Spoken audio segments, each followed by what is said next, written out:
we're gonna do an all music on Sunday, so I We'll hear more from that. help them out.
Oh, because they don't have the words on the screen? Nobody can You should frame it, those give them a number. There's no number.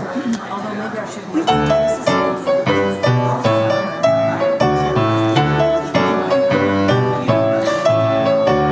We come from the fire, living in the fire. Go back to the fire, turn the world around. We come from the water, living in the water. Go back to the water, turn the world around. We come from the mountain, living on the mountain. Go back to the mountain, turn the world around. Whoa, so is life. Ah, so is life. Whoa, so is life. Ah, so is life. Do you know who I am? Do I know who you are? See we one another clearly. Do we know who we are? Do you know who I am? Do you know who you are? See we one another clearly. Do we know who we are? Do you know who I am? Do you know who you are? See we one another clearly. Do we know who we are? Whoa, so is life. Oh, so is life. Oh, so is life. Oh, so is life. Fire makes a river wash a mountain. Fire makes the sunlight turn the world around. Heart is of the river, body is the mountain, spirit is the sunlight, turn the world around. We are of the spirit, truly of the spirit, only can the spirit turn the world around. Oh, so is life. Oh, so is life. Oh, so is life. Oh, so is life.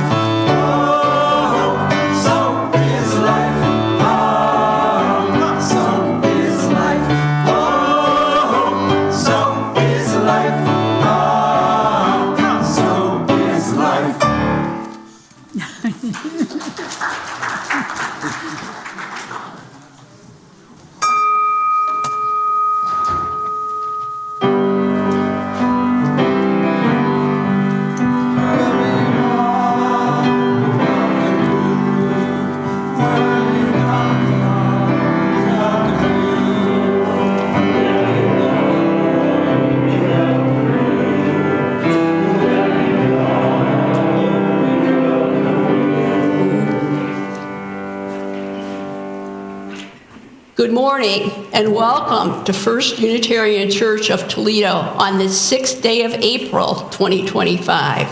We are glad you're here.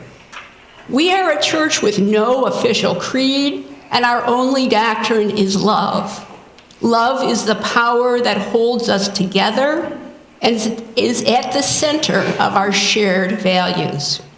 I'm Stacia Hansen, today's service associate. With me is Tim Barger, Toledo Unitarian Senior Minister. Jeffrey Maxey, our music director, is at the piano and is directing our First Unitarian Choir. Ginny Gottman, our director of lifelong learning, will tell today's story. And today, our tech bay in the back has our producer director, Walter McGee, in the director's chair and on cameras, which means we're a volunteer short this week. And if you would like to learn how to do tech, a very rewarding job, see Walter. David Strickler, our commissioned lay minister, is at the soundboard. Julia McGee, the acting president of our board of trustees, assists with Sunday tech preparation. There are many other volunteers making today possible, including greeters in the lobby, religious education helpers in the RE wing, and the kitchen crew led by Carla Logan Mercer preparing for coffee hour. If you are a Visitor, I bring a grateful welcome and ask that you please fill out the yellow card in the pew rack to help introduce you to us and to get on our email newsletter mailing list. We are also welcome all those who are joining via the Unitarians YouTube channel, whether live this morning or later. We hope this time serves your spirit. And hi, I'm Reverend Tim, and let me add to Stacya's welcome and also express some gratitude to Stacya for volunteering to be the service associate today. If you'd like to be a service associate, see me. We like many faces to be here to help with Sunday mornings. The flame of the chalice that we light in our services symbolizes courage and illumination and honors our search for truth and meaning. We will light our chalice in a moment, but I also want to let you know that we have candles in other chalices at this table in front of the pulpit, and you're welcome to light them for your personal joys or concerns anytime music is playing in the service. Let's say the words together as we light our chalice. They'll be on the screen and in our order of service.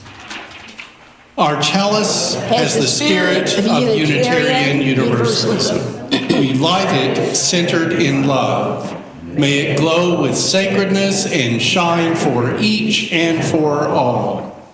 And let's continue reciting together with Stacya leading us in the covenant of our congregation.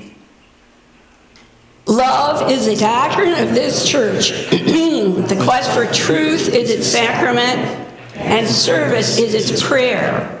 This is our great covenant, to dwell together in peace, to seek the truth in love, and to help one another. In this first of 3 intentional times of spiritual practice in our Sunday services, there can be other times that might help you, including your own candle lighting, but these 3 are for the full congregation. We look beyond ourselves, considering celebrations and sorrows and the state of things. While our nation's government seems to be making an attempt to become isolationist, somehow thinking that some kind of competitive might, whether economic or military, is a supreme way to be viewed as number one, rather than to build a world community and appreciate the ways and differences all over the globe and be part of planetary peace, we might have some trying times ahead. Let's do what we can to help one another through economic crashes, should they happen, and live our values. People in our congregation and in our other circles experience joys and sorrows, celebrations and concerns, have new lives come to them, and have felt the loss of loved ones. Bad health has continued for some, and good recovery for others. And may we have empathy as we don't ever know completely what others are going through. With all of the challenges we face, may we be present to all of life. Let First Unitarian Church of Toledo continue to be a place of welcome, of grace, even of refuge from hard times. In our spiritual practice, including our social justice work, which itself is a spiritual practice. At this time and always, please have mercy, be kind, give dignity, and show compassion. And remember to breathe. One reason we join in religious gatherings is to realize common links. The uncommon is here too. Let's be together in faith, hope, and love, physically and in spirit. Amen. And now please join in our opening hymn, number 113, Where is Our Holy Church? For you who are willing and able, please stand.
Good morning.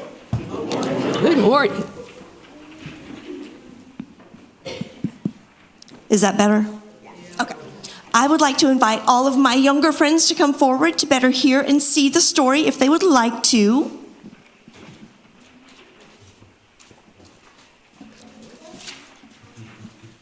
Who knows what we have here? The Wonder Box. Everybody say ooh. Ooh. Everybody say ah. Who of our friends would like to open the Wonder Box today? Oh my goodness. Maddox, I believe your hand was up first. What do you see in there?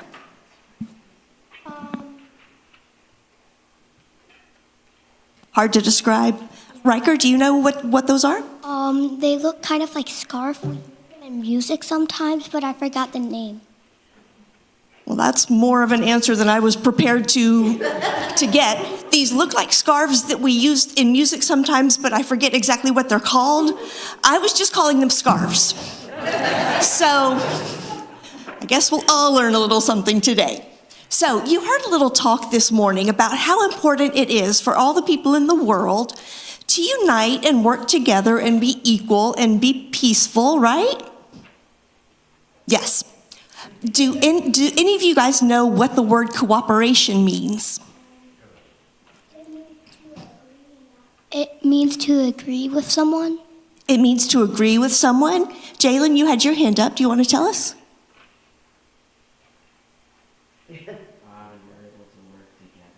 Being able to work together. Excellent. So we do a lot of cooperation in our classroom. We're going to be doing some more in the upcoming few months.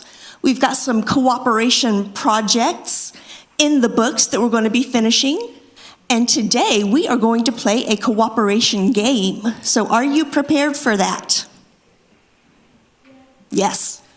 We are going to use these scarves or whatever their real name is. Jeffrey, do you know what these are called? Just scarves? Excellent. That makes me feel better about myself. We are going to use these scarves to exit the sanctuary today. And we are going to only be able to step on these scarves. The floor will be lava. So we are going to cooperate so that we can all exit the sanctuary without being disintegrated in lava. Are we ready? You three stand up, please. We will scarf, do not worry.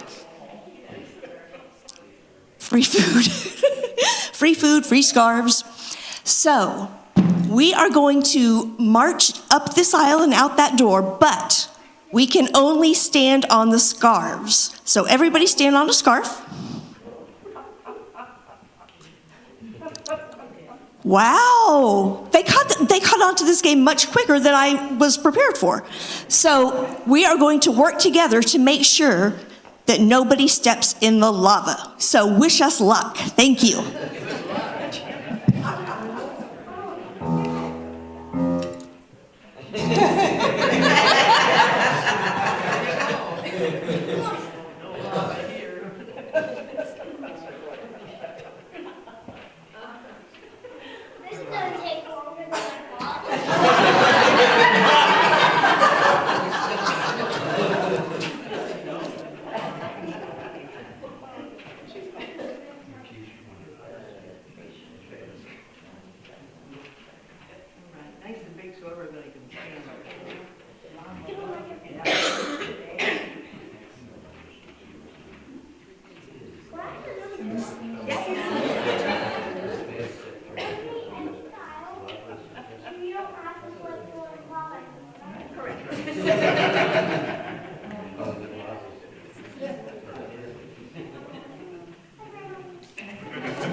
Miss Jenny, it looks like there's a whole lot of love in the church today.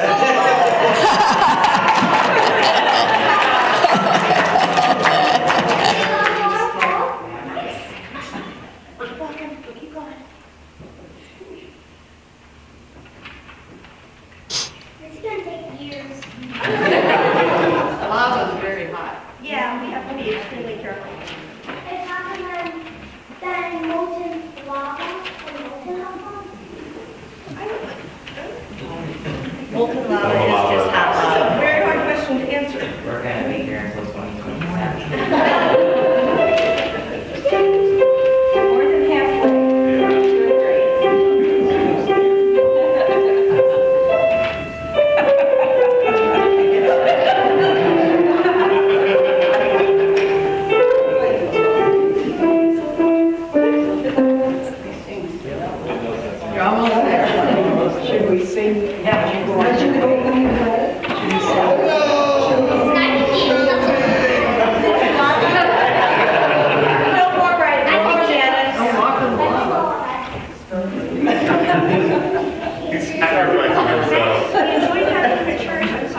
of sail before she sleeps in the sand.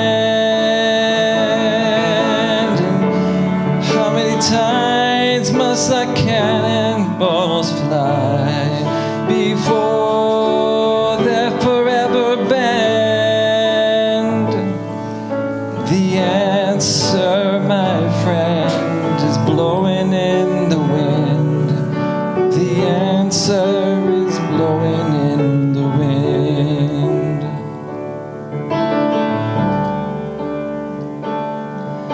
And how many years must a mountain exist before it is washed in the sea?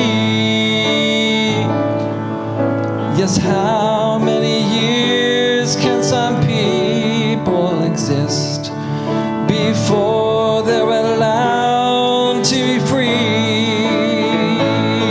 And how many times can a man turn his head and pretend that he doesn't see? The answer, my friend, is blowing in the wind. The answer is blowing in the wind.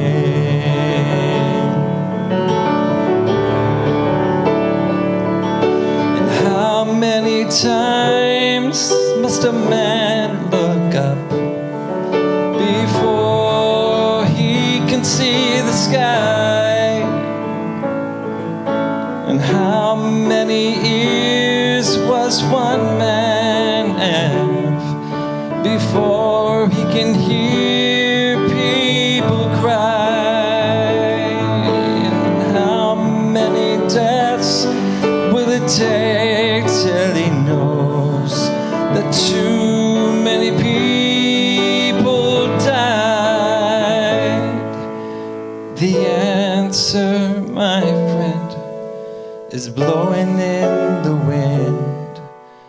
The answer is blowing in the wind. The answer, my friend, is blowing in the wind. The answer is blowing in the wind.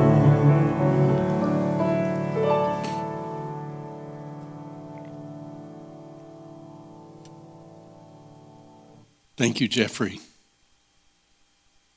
As we turn inward for a time of meditation, contemplation, and prayer, I bring a reading by E.N. Hill that was published on the Unitarian Universalists Association website, Worship Web, shortly before the 2024 national election. I've adapted it slightly. We are at a moment in time when democracy is not just a word or a system of government, but a living, breathing promise, a covenant we make with one another. This promise of democracy is one of collective power and shared responsibility. Many understand that this covenantal promise is not without its challenges. Democracy asks us to engage in issues, to participate in bringing about change, and to care deeply about one another. It is cultivated in these small, consistent actions, in the conversations we have, the ways we listen to and learn from one another, as well as the votes we cast. It demands that we see beyond ourselves, recognizing the dignity of every person and honoring the rich diversity of our lives. In the words of former Vice President Kamala Harris, democracy, our democracy, is not guaranteed. It is only as strong as our willingness to fight for it, to guard it, and to never take it for granted. We, the people, have the power. You have the power. And when we vote, we expand the power, the possibility, and the promise of democracy. It is clear that at the heart of this democracy is the promise of the people, our hopes and our dreams. We are the democracy and the stewards of this promise, the practitioners of this sacred work. As Unitarian Universalists, we believe democracy is more than a political system. It is a shared journey, a collective responsibility, and a profound act of faith in one another. May we move on this path with grace, with purpose, and with phenomenal commitment to the common good. As we observe 1 minute of silence, I ask you to consider the importance of our Unitarian Universalist principle of living by the democratic process. After this quiet minute, together we'll sing the first verse of number 86, Blessed Spirit of My Life.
Today's reading comes from Henry David Thoreau, who was both a Unitarian and a Transcendentalist. His essay, Civil Disobedience, was written during the presidency of James K. Polk, when the United States was at war with Mexico and when slavery was legal and flourishing. Thoreau was deeply opposed to both the war and to slavery. The essay was first published in 1849, 12 years before the Civil War, and just after the Mexican-American War ended. It was originally titled Resistance to Civil Government.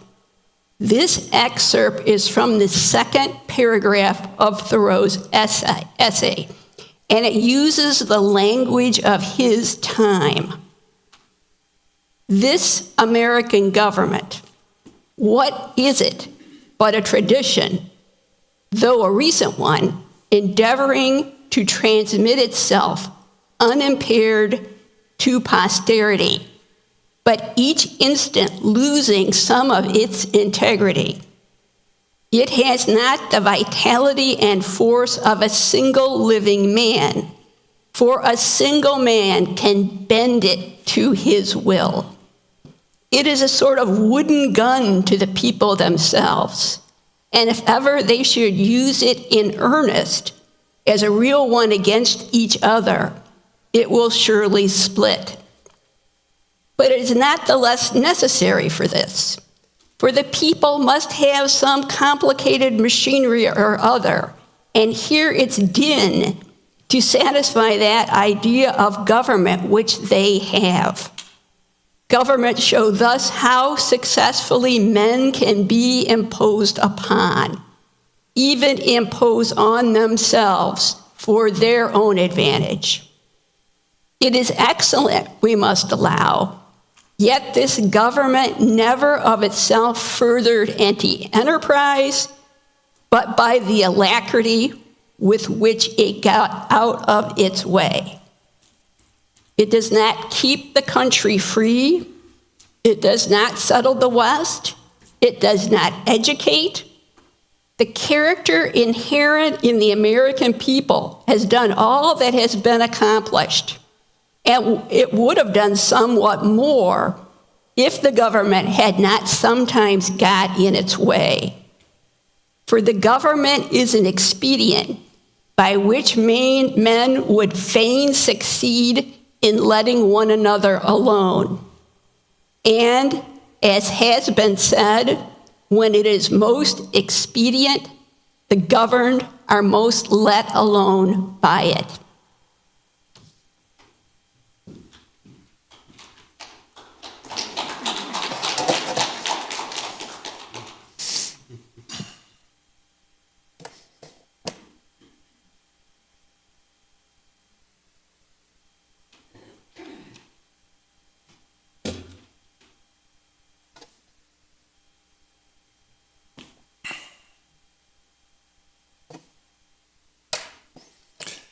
Henry David Thoreau's civil disobedience was not to pay certain taxes.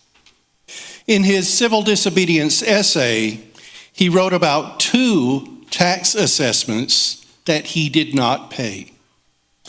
The first was to pay the state for the support of a minister. It seems his father was a church member, but Henry David Thoreau had never attended.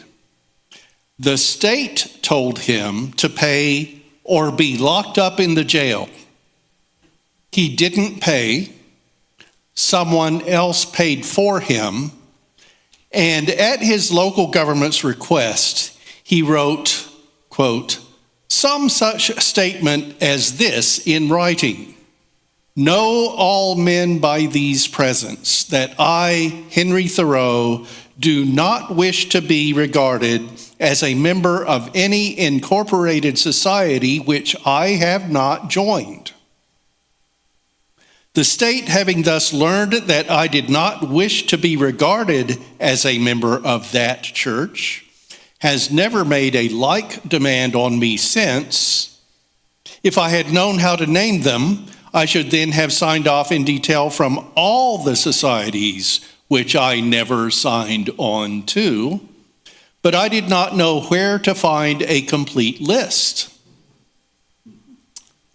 I might look into the details of that for a sermon at some other time, as I wonder how in the 1800s, with the First Amendment part of federal law, the state was still able to collect for a religious institution.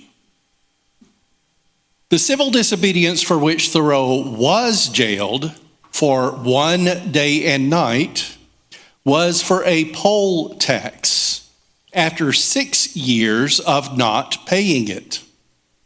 Again, someone else paid the tax, in this case his aunt, who he said interfered. I wasn't able to find out about the earlier case for who the minister was or who covered that assessment. I offer Henry David Thoreau's civil disobedience as a preference to the state of the nation today. I'm not advocating particular ways to disobey civilly, civilly meaning with dignity, respect for others, and nonviolence. I completed my federal and state income taxes this week. And even though the new presidential administration is making such extensive staff cuts that it seems so much more possible for tax collections to be avoided or wrongs never discovered by Internal Revenue Service agents, for the rich especially, which I think is not for civil disobedience and is for greed, that's not the point of my preaching for today. Today, I'm wondering about the state of the nation. And I'm being personal, talking about my own views, which are not automatically the positions of Unitarian Universalism in its diverse, equitable inclusiveness. I'm wondering because I'm perceiving that many people are turning to institutions like ours, First Unitarian Church of Toledo, which has people involved in social justice as well as in government, including elected office. Bringing this to sermon time means I can try to elevate the discussion beyond politics to try to touch on higher matters like spirituality, liberal religion, people working in community, and as our values state, being centered in love. Before I pose questions on the state of the nation, I want to affirm that we say everyone is welcome here, and we mean it. That doesn't mean that all opinions are right, but usually we will listen. We do value science and research, and we want opinions to have some grounding. With some of the more politically conservative people, while we recognize that liberal religion and liberal politics aren't synonymous, there is a lot of common ground, especially at this moment when the dominating ways of the current government impose on the centered in love values of our denomination. But we also appreciate people who are conservative from business or other pursuits, and we hope to convince them, Unitarian Universalists or of other religions or of no religion, to apply Unitarian Universalist values, principles, ethics, morals in all aspects of their lives, including politically. All are welcome. We try to hold openness so our circles aren't closed. But we also know that sometimes people, while welcome, might not be comfortable. And I hope we have the grace to be good neighbors even so. There are things we hold dear as Unitarian Universalists that are under assault by the current leadership in power of the United States, by our own government. And today only marks day 77 of the present term of Donald Trump. There are 3 years, 9 months, and 2 weeks until the next elected president will be inaugurated. We can't let the current state of the nation continue in the ways the executive branch, supported by legislative majorities in both houses of Congress and by selected judges who appear to be friendly to the presidential administration, wants to take the U.S. If there is no resistance, I fear, autocracy could result, and this nation's historically described grand experiment in democracy could end. I think this is so serious as to call for resistance. For some, resistance means writing to influential people, especially elected office holders, and to media outlets, and speaking up in public places like I'm doing today. For others, it means taking to the streets to protest bodily, and I know a few of us took part in demonstrations yesterday. And for all of us who can, it means using our votes to effect change in government leadership. And in this time of our nation, it might help us to be in community, to be, as a Unitarian Universalist leader, in being anti-racist, anti-oppressive, and multicultural.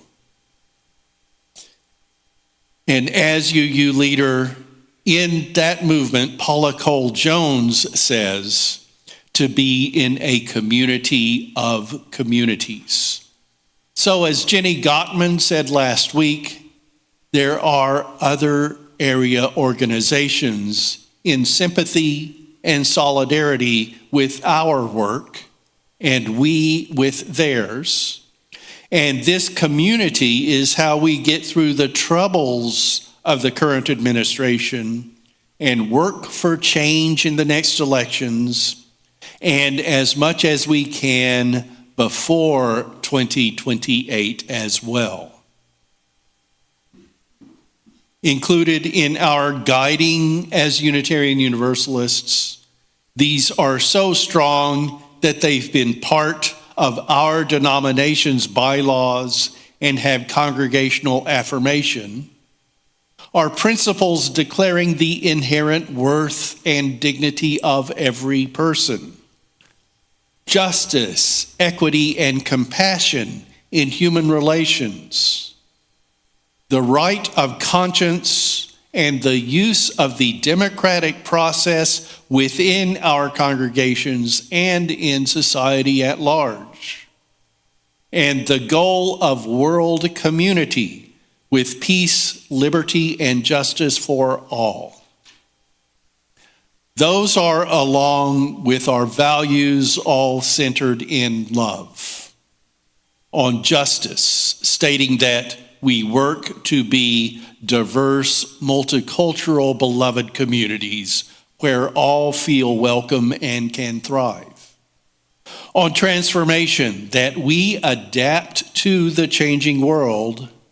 And on equity, for which we declare that every person is inherently worthy and has the right to flourish with dignity, love, and compassion. Yes, there's diversity, equity, and inclusion in there. DEI, along with access, needs to expand, not be eliminated. We're getting news, some of it astounding, of so much overreach in the federal government's attempts to eliminate DEI, a major cause for Trump and his followers. Removing mention in historical and cultural information and institutions seeming to be of anything that has people of color. The Kennedy Center and the Smithsonian Institution, public access to U.S. history in government publications, such as websites removing mention of former chair of the Joint Chiefs of Staff and former Secretary of State, Colin Powell, whose 4 stars in public service, whose content of character seemed to matter less than the color of his skin to the current administration. Of the Navajo code talkers from World War II, who, using their native language, shared important strategic and tactical information in a way that code breakers couldn't get the details. And even photos of women with military distinction being removed from a Department of Defense website. Here's an opportunity for me to insert a quotation from a Republican and Unitarian who was a president of the United States and Chief Justice of the Supreme Court, and an Ohioan, William Howard Taft. Enthusiasm for a cause sometimes warps judgment. Based on our Unitarian Universalist principles, values, morals, and ethics, I confidently say that very few of us in this liberal religion are supportive of the direction of the president that the presidential administration is attempting to steer the United States of America. In the first 3 months of the second Trump administration, so much disruption has come from the White House. There are questions. I feel a bit as if I could emulate Senator Cory Booker from earlier this week and talk about the challenges of the Trump administration for more than 25 hours. But he was making good trouble per the late civil rights icon and longtime Congress member John Lewis. Senator Booker blocking the so-called regular business of the Senate by holding the floor, and my holding you here at First Unitarian for a long, long sermon would not, I think, be good trouble. It still might be long. So what I bring today is only one question on the state of our nation. It gets to the Constitution, especially the Bill of Rights, and to the rule of law, and the concept that people are innocent until proven guilty. Question: is Donald Trump supporting and defending the Constitution of the United States? Answer: I don't think so. But sadly, my opinion doesn't matter. It seems there's only one legal way to determine that, and that's to make it an article of impeachment and for him to be convicted. But at the moment, his political party controls the House, which would file the articles, and the Senate, which would try him.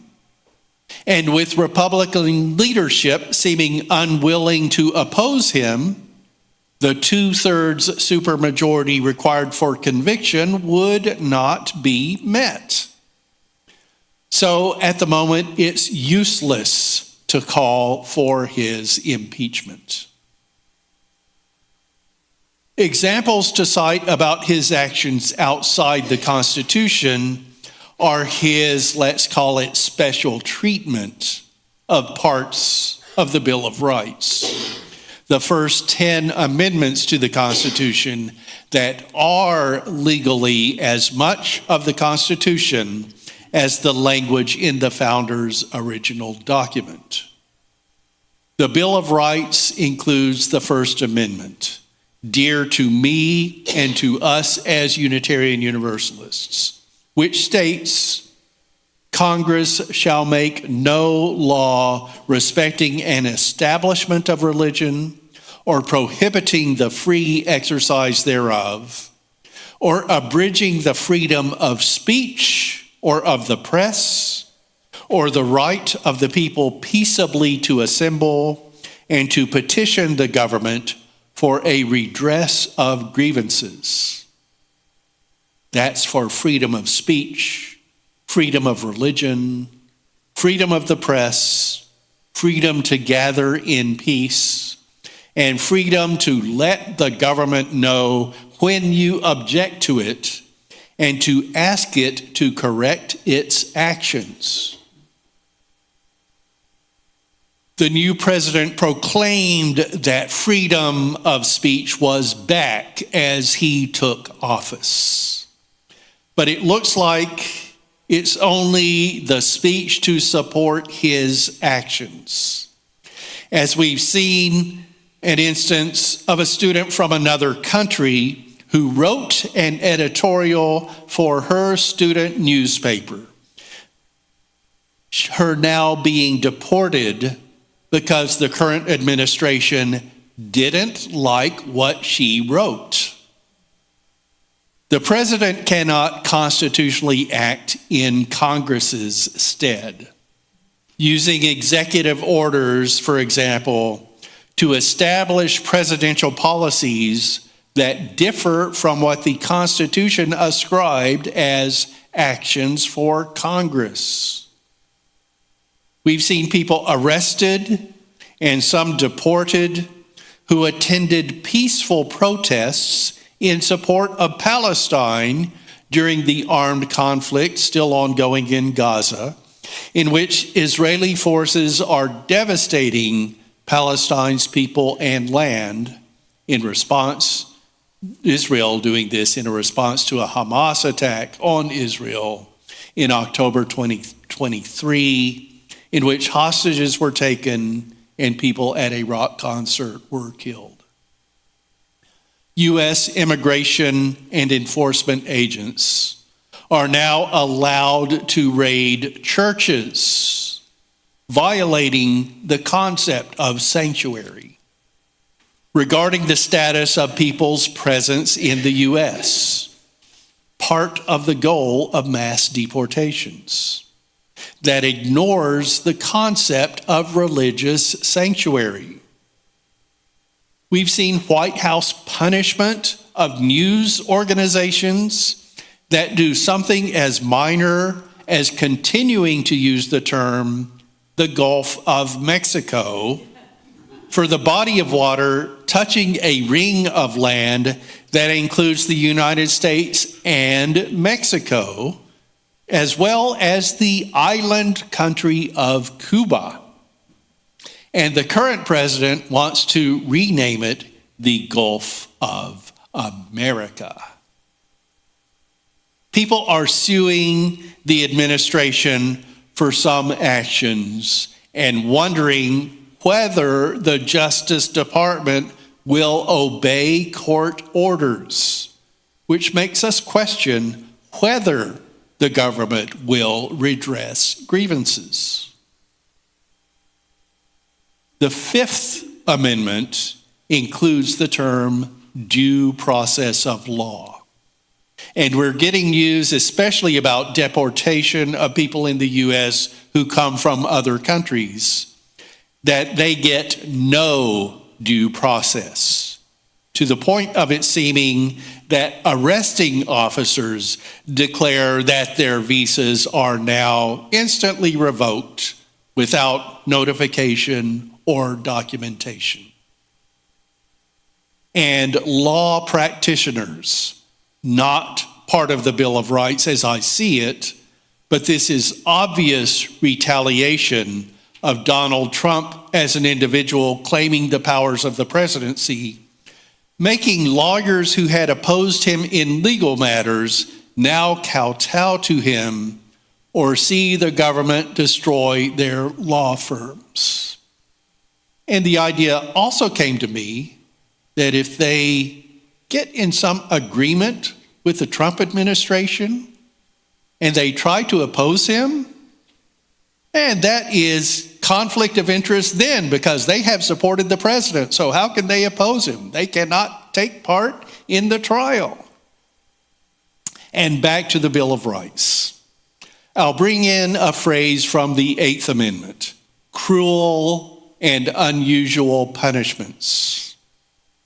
I think that the U.S. contracting with another country to serve as a jail for people in U.S. custody, subject to the practices of that country, is cruel and unusual.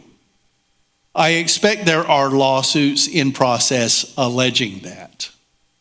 One example, I don't know if cruel and unusual is used in this case as a phrase, but take the story of Kilmar Abrego Garcia, a Salvadoran national who was living in the United States and is married to a U.S. citizen, who as a teenager had entered the U.S. without papers in an attempt to get away from gangs in his home country. He later applied for asylum in the U.S., but was refused because he had filed too late after crossing the U.S. border. But in 2019, a federal judge did declare him to have protection called withholding of removal, meaning that he couldn't be deported to El Salvador. The Washington Post reported that authorities knew about the withholding of removal and blamed his being sent there on an administrative error. But the U.S. claims since now he's in El Salvador, he's not in U.S. custody, being there under U.S. contract with the prison there. So they say they can't return him to the U.S., where his wife and family are, and where he holds the status of withholding of removal to prevent his being deported. This today is near the beginning of a long time of U.S. unsteadiness. I've said before that in past changes of presidential administrations, when the newly elected person differs pointedly in ideology, we would make it through until a change in 4 or 8 years would help to make the state of our nation better. I'm much less secure about saying that today. I'm worried. The executive branch of our democracy seems not to follow history, practice, tradition, accord. Not to hold to the concept that, though there are different political parties, the executive, legislative, and judicial offices are to represent and work for all in the United States, regardless of whom they vote for, and including those who cannot vote. Know in this time that First Unitarian is here as a place where people gather who might have some feelings similar to yours about the state of the nation.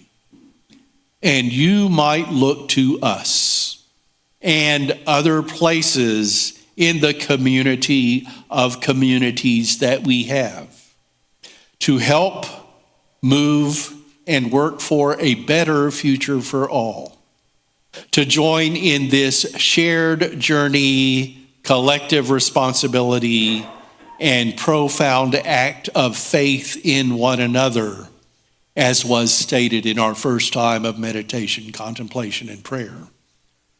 And to continue to make the United States the land of the free.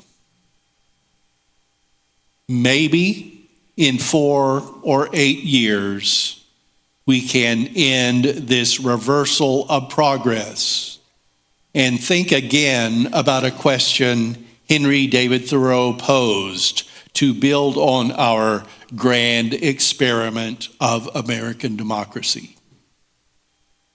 Is a democracy such as we know it the last improvement possible in government?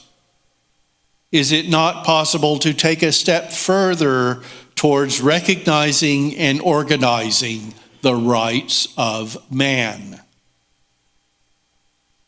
Let's stop the backward shift of making America great again as best we can, with a next rather than again. Blessed be, so be it, and always be a part of life, the universe, and everything.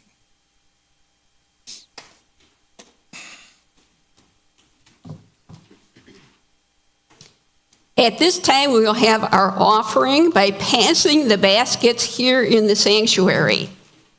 And all of you, including our YouTube viewers, can also donate electronically. The church accepts donations through Venmo on its website, and you can also send a check through the mail. For our offering, I bring these words from Victoria Weinstein, slightly adapted. This congregation is a theologically diverse religious community with membership open to all who are in accordance with our values and principles. We are a welcoming congregation to people of all sexual orientations, and we unconditionally welcome any and all of you to our community of mutual caring and serious intent to grow as spiritual and moral beings. Our congregation is entirely self-governed by democratic process. One of the privileges of the free church tradition is to provide all of the financial support for our many ministries from among ourselves. Generosity, therefore, is one of our spiritual values that we recognize as central to our personal and institutional well-being. You are now invited to participate in the blessing of giving as the baskets are passed to you. And let me emphasize, every dollar used to support this congregation comes from us. No money comes from the Unitarian Universalist Association. We actually pay dues to them, not the other way around. Thank you for being generous and for helping Unitarian Universalism to thrive in Toledo.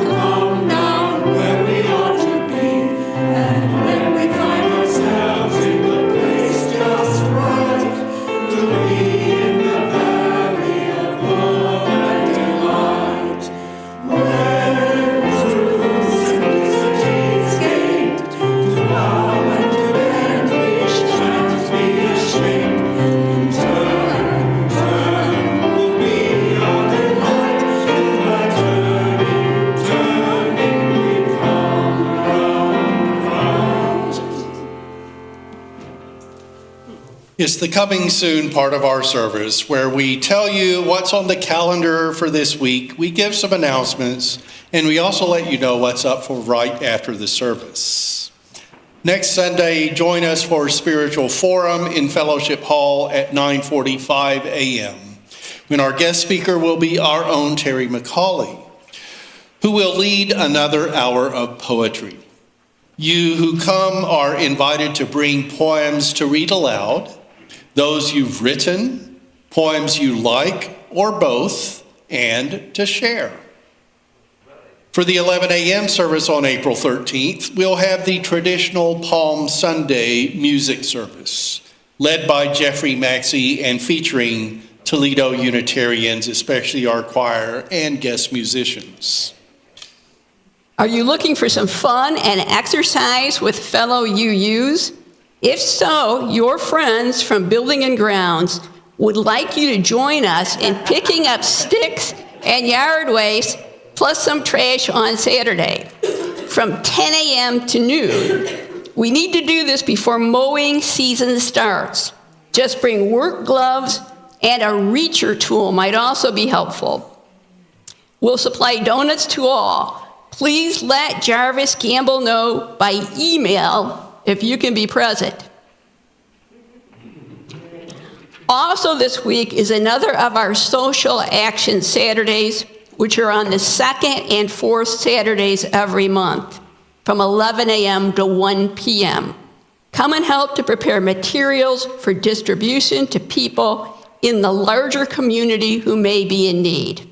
And there's a bin in the east entryway, the doors we don't use very often, where you can donate materials for Social Action Saturdays or for our little food pantry. The final coming soon entry is for me to repeat the invitation for you to join us in Fellowship Hall after today's service for coffee, conversation, and social time. Plus, beginning today, our Social Justice Committee is providing postcards at coffee hour so you can write to government leaders. This will happen every week. Let's have one more observance of spiritual practice. We have gone beyond ourselves with the pastoral time and turned within for meditation, contemplation, and prayer.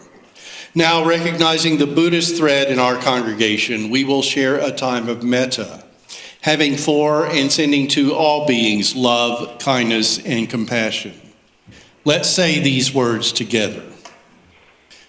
May I, may we, and may all beings be well, be happy, be peaceful, be safe, awaken to the light of our true nature, and be free. And please join me in saying the words on the screen while Stacia extinguishes the chalice. We send the flame from our Unitarian Universalist chalice with the love on which we center everything, to fire up the world and spread equity, generosity, interdependence, justice, pluralism, and transformation. Go in peace, holding, knowing, and centering love in your lives and sharing love in your actions.